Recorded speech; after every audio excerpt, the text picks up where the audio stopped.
Very good morning to all of you. आज का हमारा बहुत ही इंपॉर्टेंट टॉपिक है that is thermodynamic derivation of law of mass action.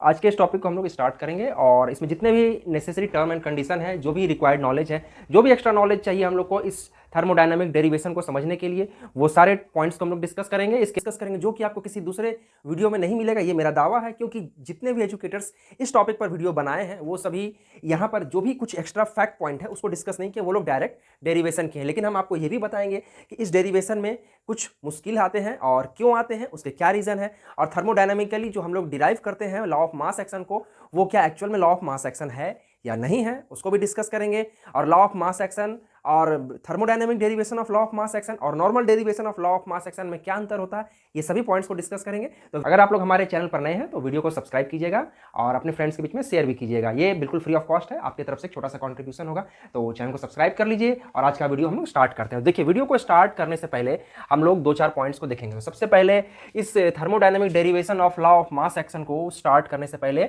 हम लोग डिस्कस करेंगे extra required necessary knowledge, means जो भी नेसेसरी इंफॉर्मेशन का जरूरत है before deriving the thermodynamic derivation of law of mass action. हम लोग जो भी एक्स्ट्रा नॉलेज का जरूरत है उसको डिस्कस करेंगे। उसके बाद हम लोग नॉर्मल डेरिवेशन भी करेंगे।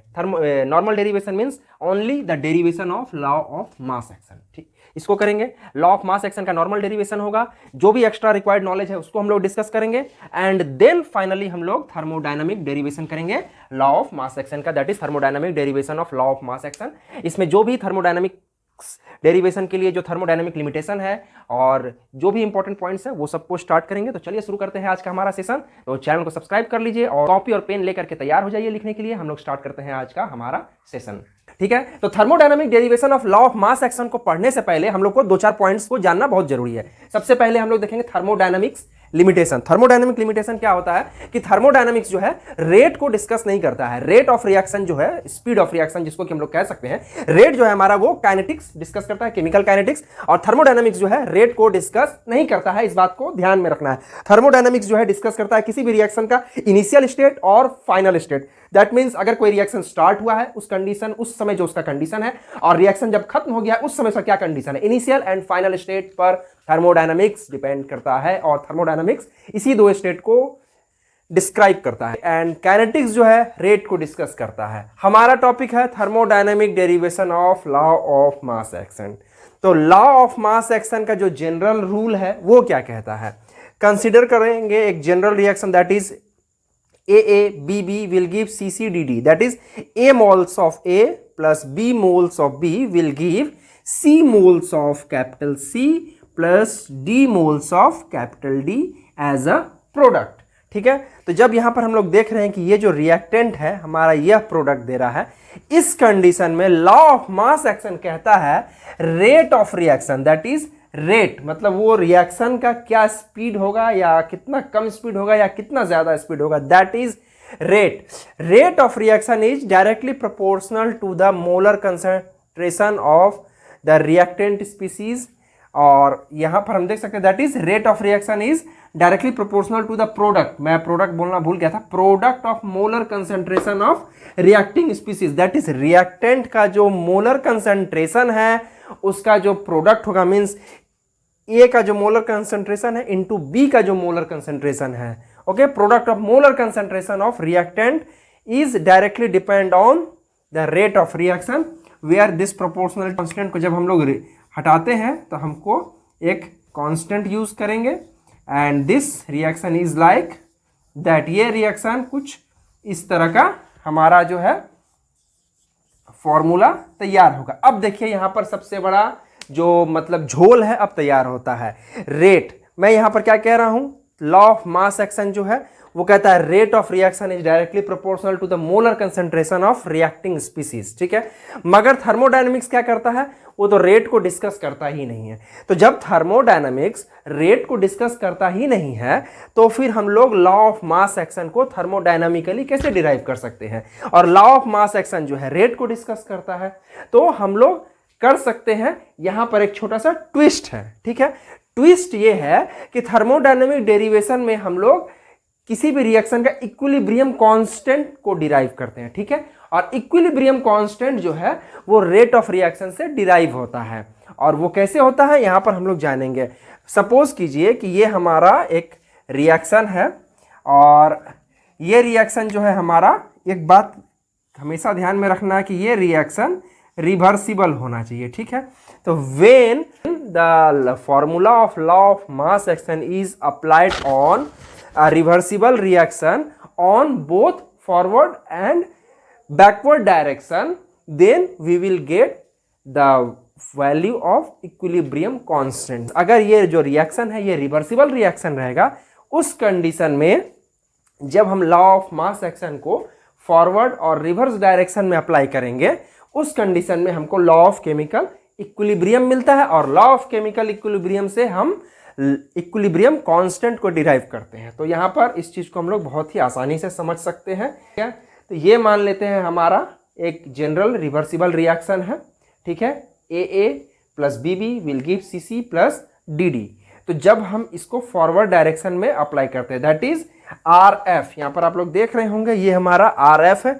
Rate of forward reaction is directly is equal to constant KF is the forward constant into the product of molar concentration of reacting species, ठीक है।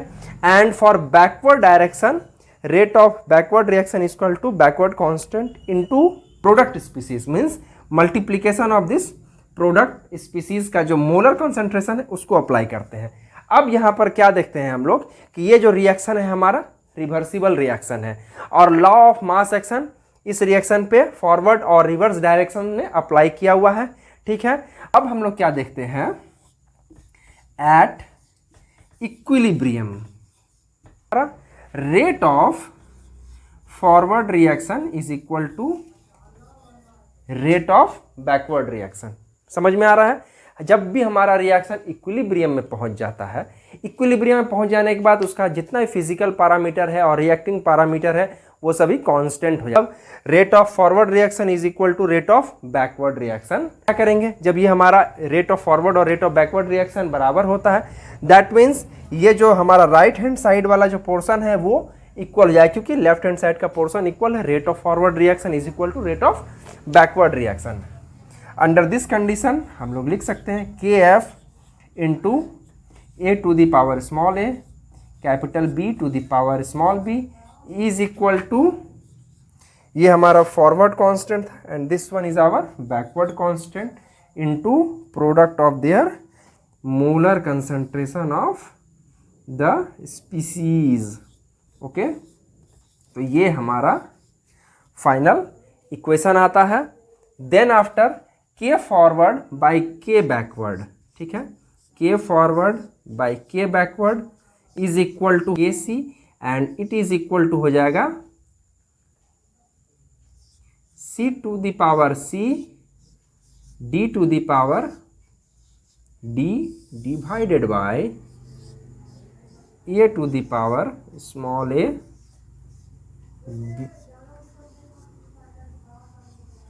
B to the power small b। तो यहाँ पर जब ये हमारा रिएक्शन जो है इक्विलिब्रियम में बराबर हो जाता है, means rate of reaction is equal in backward and forward direction, in that case under the condition of equilibrium this both equation will have same value, then at that condition हम लोग equation को equate करेंगे। तो हमको K forward by K backward is equal to CC to the CC into DD to the divided by A to the power A into B to the power B, where K forward by K forward by K backward का जो हमारा ratio होगा वो होगा हमारा equilibrium constant के बराबर होगा, ठीक है। अब यहाँ पर देखिए हमारे पास क्या आया, ठीक है, ये जो हमारा इक्वेशन मिला है ये है हमारा इक्विलिब्रियम कांस्टेंट का इक्वेशन। इसी इक्वेशन को हम थर्मोडायनामिकली डिराइव कर सकते हैं, ठीक है।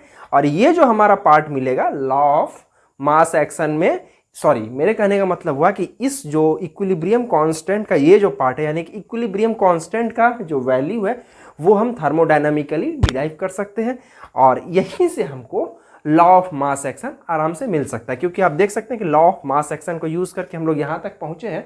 तो जब थर्मोडायनामिकली हम लोग इक्विलिब्रियम कांस्टेंट को डिराइव कर रहे हैं, इसका साफ मतलब है कि इक्विलिब्रियम कांस्टेंट से हम लॉ ऑफ मास एक्शन का वैल्यू फाइंड कर सकते हैं। तो अब हम लोग अपने रिएक्शन की ओर बढ़ते हैं, अपने टॉपिक की ओर बढ़ते हैं।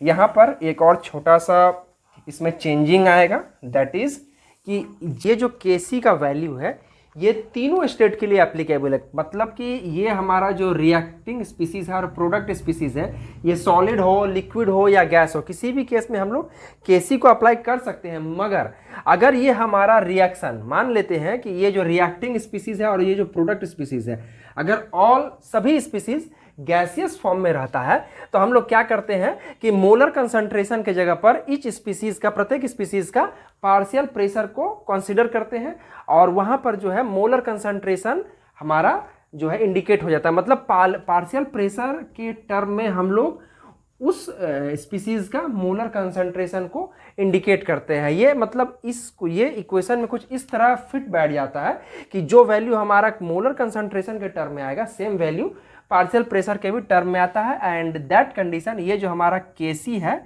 ये Kp हो जाएगा। और कब होगा? जब हमारा जितना रिएक्टिंग स्पीसीज है और प्रोडक्ट स्पीसीज है ये सभी गैसियस फॉर्म में रहेगा, तब उस कंडीशन में Kc जो है Kp में कन्वर्ट हो जाएगा। That is equilibrium constant of the reaction when we consider the partial pressure of each reacting and product species. Okay, then Kp is equal to, यहाँ पर मोलर कंसंट्रेशन ऑफ C है, C species का, तो यहाँ पर C species का हम लोग पार्शियल प्रेशर को कंसीडर करेंगे, that is Pc to the power C, where C is the C mole of C, partial pressure of D to the power small d divided by partial pressure of A to the power stoichiometric coefficient A and partial pressure of B to the power B। ठीक है, equilibrium constant when we consider the partial pressure of the reacting and product species,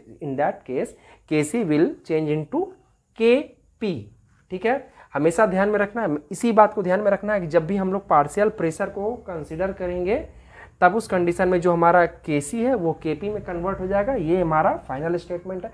हो सकता है मैं आगे पढ़ाने के समय फ्लो में कुछ मिस्टेक हो जाए, मगर उसको ध्यान नहीं देना है। अभी जो मैं बोला हूँ उसको ध्यान देना है। क्या बोला है कि Kp will considered as the equilibrium constant when we consider the partial pressure of the reacting and product species and when the reaction is achieved the equilibrium condition। जब ये रिएक्शन इक्विलिब्रियम कंडीशन में achieve हो चुका है, मतलब reaction जब हमारा equilibrium में है, जब रिएक्शन इक्विलिब्रियम है उस समय partial pressure of the product divided by partial pressure of reactant.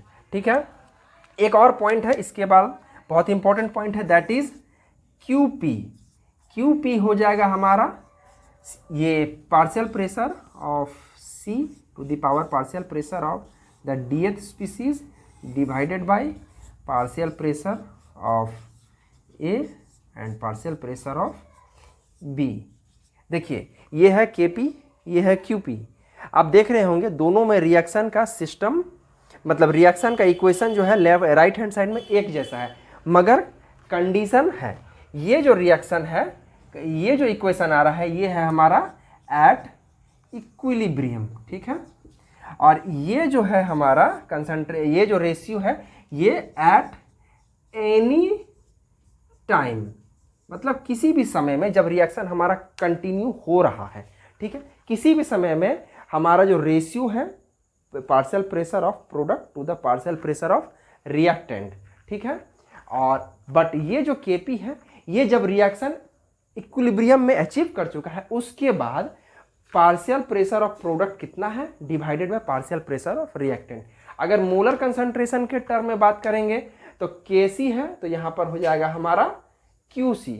Qc में भी ये पार्ट रहेगा, मगर वहाँ पर molar concentration of product to the molar concentration of reactant at a given instant, जिस समय में हम उसका ये वैल्यू को डिटरमाइन कर रहे हैं। मगर Kc तब डिटरमाइंड होता है, ये Kp जब रिएक्शन हमारा इक्विलिब्रियम को अचीव कर चुका है।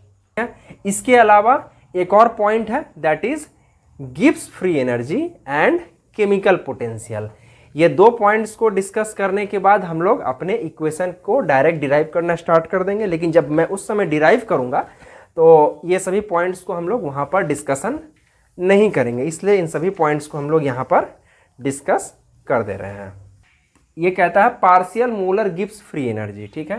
Partial molar Gibbs free energy मतलब कि किसी भी स्पीसीज का अपना खुद का जो प्रति मोल पर मोल कितना गिब्स फ्री एनर्जी होता है, that is called as chemical potential under the condition of constant temperature and pressure, ठीक है। मतलब partial molar Gibbs free energy under the condition of constant temperature and pressure and it is denoted by mu. For example हम लोग लेते हैं, मान लीजिए कि 1 मोल ऑफ पोटेशियम, तो 1 मोल ऑफ पोटेशियम का जो केमिकल पोटेंशियल वैल्यू कितना होगा, तो 1 इंटू म्यू के, ठीक है। वेयर 1 इज द 1 मोल, क्योंकि 1 मोल ले रहे हैं। अगर 1 मोल की जगह पर हम लोग ए मोल लेंगे तो इसका जो वैल्यू हो जाएगा वो ए के बराबर हो जाएगा। अगर किसी गैसियस स्टेट के लिए हम लोग ले सकते हैं, मान लीजिए कोई हमारा एक रिएक्टिंग स्पीसीज है ए, और अगर ये गैसियस स्टेट में है और ए मोल्स हम लोग ले रहे हैं, तो इसके लिए हम लोग लेंगे ए इंटू म्यू ए, और under the condition of gaseous state value of chemical potential जो होता है वो होता है that is mu not A plus R T L N P A, ठीक है। Where P A is the partial pressure of A and mu not A जो हो जाएगा chemical potential of species A under standard condition. और ये जो ए है अगर गैसियस स्पीसीज रहेगा, अगर गैस रहेगा, उस कंडीशन में केमिकल पोटेंशियल का जो फॉर्मूला होगा हमारा ये होगा that is mu not A plus R T L N P A. अब इसके बाद जो है हम लोग अपने पॉइंट्स पर आते हैं, दैट इज अब हम लोग स्टार्ट करेंगे thermodynamic derivation of law of mass action. तो वीडियो को अंत तक देखिएगा, ये बहुत ही इंपॉर्टेंट होने वाला है और यहाँ पर हम लोग एक एक पॉइंट को डिस्कस करेंगे और इसमें बहुत अच्छे से इसका पूरा का पूरा डेरिवेशन हम लोग आज कंप्लीट करेंगे। वीडियो थोड़ा सा लंबा होगा, थोड़ा सा पेशेंस रखिए और इस पूरे वीडियो को देखिए, आपको बहुत मज़ा आने वाला है। इस डेरिवेशन को जब हम लोग स्टार्ट करेंगे तो यहाँ पर पहले ही हम लोग 2 लाइन का स्टेटमेंट लिखेंगे, since we can not derive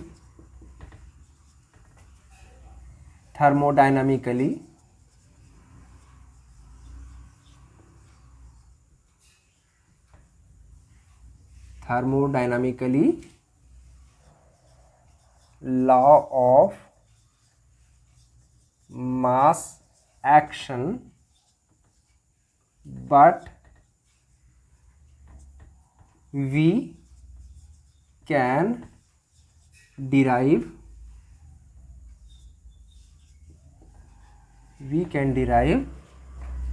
the equation of equilibrium constant. Okay, considering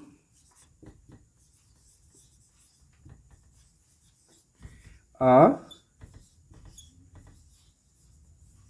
general reaction of ideal gas, now considering a general reaction of ideal gas under the condition of constant temperature and pressure, ठीक। ये जो reaction है हमारा ये ideal gas के ऊपर मतलब carry किया जा रहा है, जिसमें हमारा रिएक्टिंग स्पीसीज भी आइडियल गैस है और गैसियस स्टेट में है, ये तो क्लियर है। और प्रोडक्ट जो होगा वो भी गैसियस स्पीसीज ही रहेगा। तो एक रिएक्शन को हम लोग कंसीडर करते हैं that is small A into capital A, that is A moles of A plus B moles of B will react to give C moles of C plus D moles of D.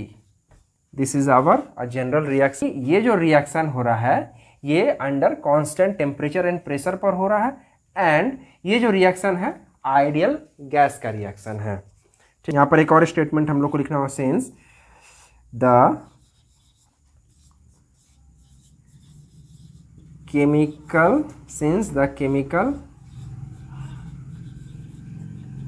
potential of the reactant of a mole of A and B mole of B is given by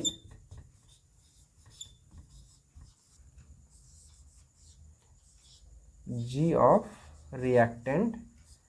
क्योंकि हम लोग पहले ही बोल चुके हैं कि chemical जो हमारा केमिकल पोटेंशियल है that is gives free energy of मतलब ऑफ अ सब्सटेंस। तो यहाँ पर हम लोग सिंस ए और बी दोनों को एक साथ डिराइव कर रहे हैं तो इसलिए हमको यहाँ पर इकट्ठे इसको रिएक्टेंट लिखना पड़ेगा। Del G of the reactant is equal to A moles है ए का, A mole of mu A plus B mole of mu B.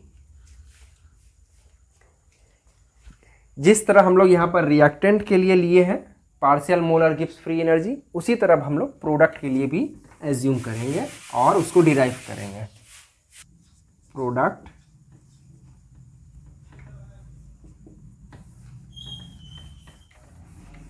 Similarly for the product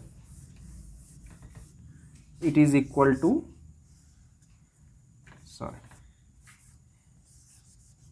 G of product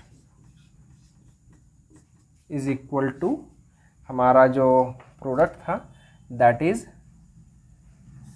C moles of C, तो C mu C plus D mu D हो जाएगा। ये हमारा जो value आ रहा है that is the gives free energy of the product and this is the gives free energy of reactant. तो reaction के लिए क्या हो जाएगा, change in gives free energy of reaction that is del G of reaction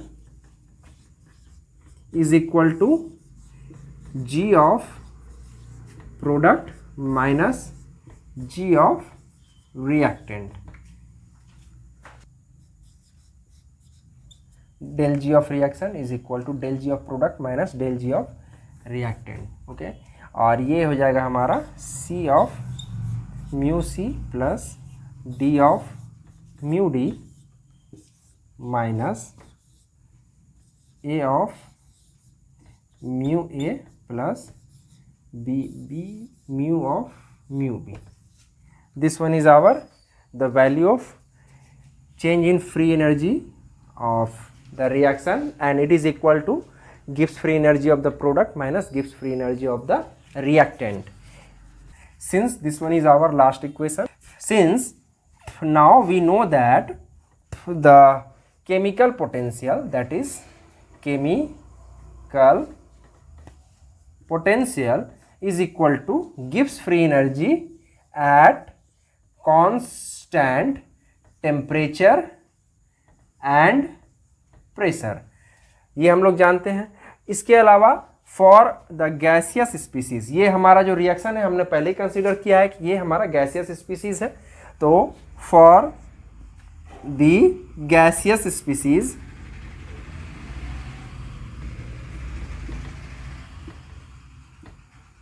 the value of chemical potential is given by for ith species are that is mu I is equal to mu naught I plus RT ln PI।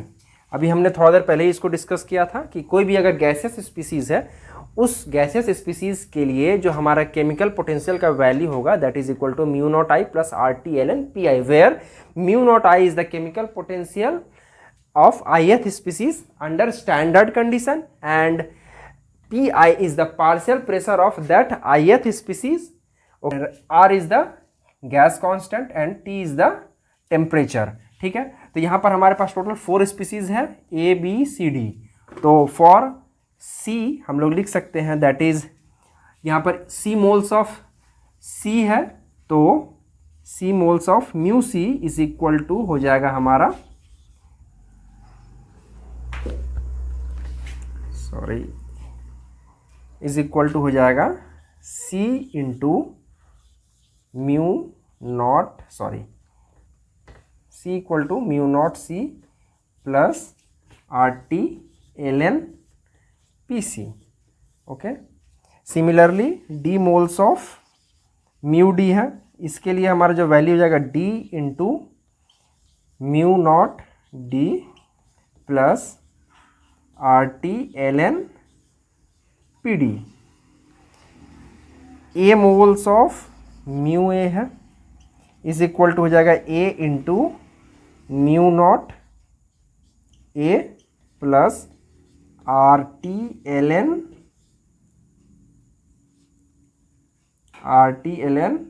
PA। And B moles of mu B के लिए हो जाएगा that is B into mu not B plus RT ln PB। तो ये हमारे पास total 1 2 3 4 values है। यहाँ पर del G of the reaction के लिए भी टोटल 4 वैल्यूज था, मीन्स 4 स्पीसीज था, 2 for reactant and 2 for product. इन सभी का वैल्यू हमने यहाँ पर डिराइव कर लिया है। ये सभी गैसेस स्पीसीज के लिए ये सारे वैल्यू एप्लीकेबल हैं, और ये जो सारे स्पीसीज है रिएक्शन में ये भी गैसेस स्पीसीज है। तो हम लोग क्या करेंगे, ये वैल्यूज को इस इक्वेशन में सब्स्टिट्यूट करेंगे, और after the substitution of this given value we will get this equation, that is C into the value of mu C, then D into value of mu D, A into value of mu A plus B into value of mu B, where this is our product species and this one is reactant species. So here we have add the product species and subtracted the reacting species. Okay, and then after on further rearranging this equation we get here some constant and standard state value, and we will separate this standard value here and multiplying this to get such equation like this: C into mu naught C plus D into mu naught D minus A into mu naught A plus B into mu naught B plus ये जो बचा हुआ part है उसको अलग से common लेते हैं, तो ये हमारे पास आ जाएगा that is RT into ln PC, और हियर C मल्टीप्लाई हो जाएगा, plus D into ln PD minus A into ln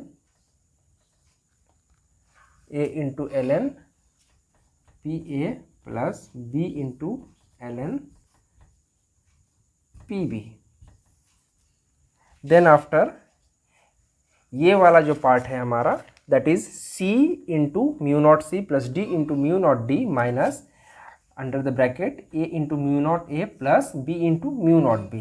आपको याद होगा स्टार्टिंग में जो हमारा रिक्वेशन था that is del G of the reaction. देखिए ये वाला जो रिएक्शन है और ये वाला जो पार्ट है ये कुछ एक जैसा दिख रहा है, बस कंडीशन ये है कि ये जो है अंडर जनरल कंडीशन है और ये जो है म्यू नॉट दैट इज सब पे अंडर स्टैंडर्ड कंडीशन अप्लाइड है। तो ये वाला जो पार्ट है हमारा अपर वाला, अपर वन लाइन, ये change in free energy of the reaction है अंडर जनरल कंडीशन, और ये हो जाएगा हमारा change in free energy of the reaction under standard condition.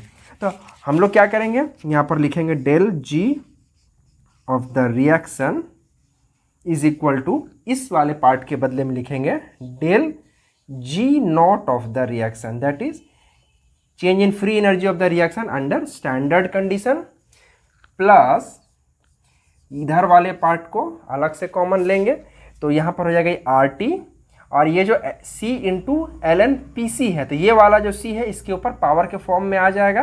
तो यहाँ पर हमारा वैल्यू हो जाएगा R T L N P C to the power C into P D to the power D divided by P A to the power small a into P B to the power small b। Okay, अब उसके बाद यहाँ पर हमारा ये जो equation आया, अब इस इक्वेशन के बाद जो है हम लोग बहुत ही करीब पहुँच चुके हैं इस इक्वेशन को फाइनली सॉल्व करने के लिए। Since this is our last equation, यहाँ पर ये वाला जो पार्ट हमको मिल रहा है दैट इज ये जो पार्ट है हमारा mathematical term that is P C to the power c into P D to the power small d divided by P A to the power small a into P B to the power small b। ये जो part हो गया ये हमारा Q P के बराबर है। Q P that is pressure coefficient बोल सकते हैं, या फिर इसको हम लोग रिएक्शन कोसेंट बोल सकते हैं, that is the ratio of the molar concentration of product to the reactant.